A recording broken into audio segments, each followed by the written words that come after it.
Tassiana, no momento que você tem uma perda auditiva, por menor que seja, tem alguma condição de recuperar isso?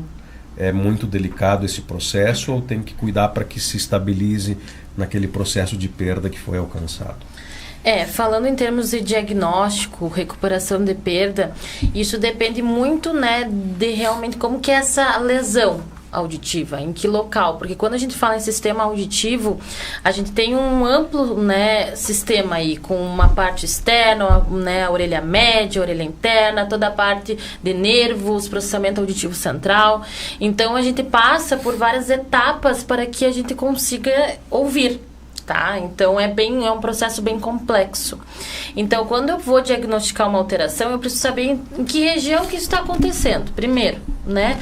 É mais externo? Às vezes é só uma cera que está provocando ali uma perda temporária e eu vou lá, faço uma limpeza e ok, tá tudo bem, né?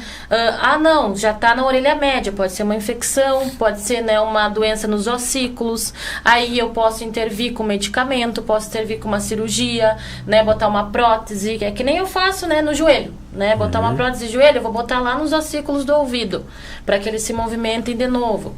Então, vai depender muito disso. Hoje, a grande maioria das alterações auditivas, quando a gente fala na área ocupacional, tá?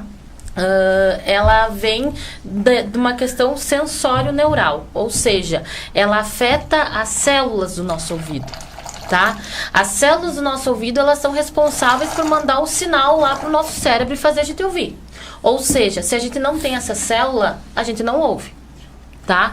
Então, o ruído, o som de alta intensidade, ele lesiona diretamente a célula. E o que acontece? A célula auditiva, ela não se regenera. Então, quando eu tenho uma perda sensório-neural, eu tenho uma perda irreversível. Tá?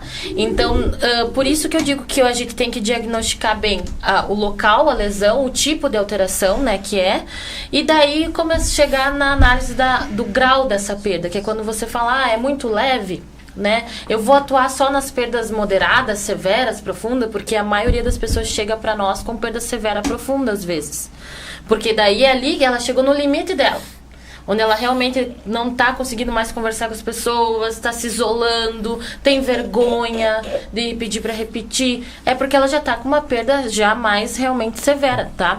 Até seria bom que você sinalizasse para as pessoas quais são os primeiros sinais que a gente tem de uma perda auditiva. E assim, antigamente nós tínhamos uma cultura, eu falo, né, um costume, os médicos, a área, enfim, envolvida, de realmente atuar em situações mais severas de alteração, né? Hoje nós sabemos a importância de já atuar nas perdas leves. Tá? Por quê? Porque eu sei que a perda leve, às vezes ela não me dá tanto impacto na comunicação geral do dia a dia, mas o meu processamento auditivo, então o sinal que está indo para o meu cérebro pelo nervo, ele já não é mais o mesmo. Então eu já começo a perder habilidades auditivas, por exemplo, de localizar o som. Eu já não sei se quando me chamaram se foi daqui ou daqui. E eu tenho uma perda leve? Não, eu escuto tudo, imagina, nossa. Eu comunico que, escuto o que vocês estão falando super bem. As pessoas chegam falando assim, daí a gente faz o exame e já tem uma perda leve. Vamos atuar? Vamos atuar. É irreversível? É prótese auditiva. Né? É uma prótese implantável? Não é? O que é? Isso é outro direcionamento, tá? Mas tem que já ir para a solução. Para mim, fazer o quê? Já estimular esse cérebro, já estimular essa via auditiva. Porque às vezes esse cara ele não vai nem ter uma piora de grau de perda. Ele vai continuar com a perda leve a vida toda, né? Mas de tanto que esse cérebro já não recebeu mais o sinal como ele deveria, ele vai chegar lá com seus 60, 70 anos e ele vai ter uma dificuldade como se ele tivesse uma perda de grau moderado a severo.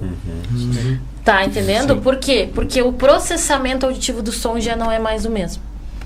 Então, eu preciso sim diagnosticar, eu preciso saber que tipo de perda é essa, eu preciso ter o auxílio complementar do médico responsável, então o otorrinolaringologista, que é o médico da área, né, para mim ter esse diagnóstico e daí achar a melhor conduta. Né? É uma perda que eu posso atuar com medicamento, com cirurgia? Vale a pena? É isso mesmo? Assim como tem gente que seria indicação de cirurgia, mas às vezes vai fazer a cirurgia, a perda vai ficar igual. tá? Pelo tamanho da lesão, por exemplo, no tímpano, tá? Então, não vale a pena submeter a uma cirurgia, correr o risco de uma cirurgia. Não, então vai para aparelho auditivo, né? Então, assim, a gente vai conduzindo caso a caso, por isso que cada caso é um caso, né? Mas, assim, hoje em dia, tudo tem solução, né? Praticamente tudo na área auditiva, com a chegada dos implantes cocleares e tudo mais, tá? Então, desde a perda leve eu já vou atuar até a perda profunda.